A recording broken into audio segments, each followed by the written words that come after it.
Part of the journey of being a caregiver, taking care of somebody with a serious health crisis that is chronic, that's not going to go away necessarily, is dealing with realistic expectations. I think sometimes we get ourselves worked up into a froth over, well, we've got to do this and this, we're going to get through this, and then it's going to be okay.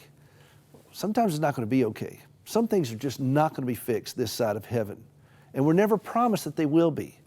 I remember a lady that came up to me one time at church, and she'd been taking care of her dad with Alzheimer's, and she was thinking that, okay, I'll do this for a while and get him through this, but he's either going to get better or worse, or he's going to pass away, and then I move on with my life. 7 years later, he's still going, and she's bankrupt. See, that's the thing. Realistic expectations realize, okay, this could go on for a long time, and just because they're the one with the disability and they're the one that's sick doesn't mean that you're going to outlive them. The stress on caregivers is so intense, and we've got to prepare ourselves for the long haul, the marathon that is caregiving. My wife is a double amputee. Let's be realistic. Those legs are not going to grow back.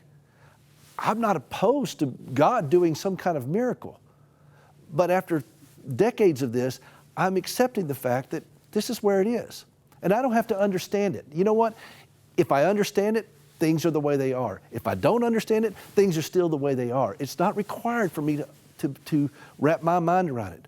What is required of me is for me to prepare myself for the long journey that sometimes caregiving involves. And let's just be realistic about what's going on with it. Because as we learn to accept reality for what it is, and reality is it's a tough friend, but it's an honest friend.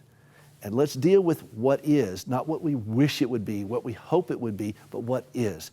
That's how we start on the path towards being a healthy caregiver, emotionally, physically, and every other area of our life. And healthy caregivers make better caregivers.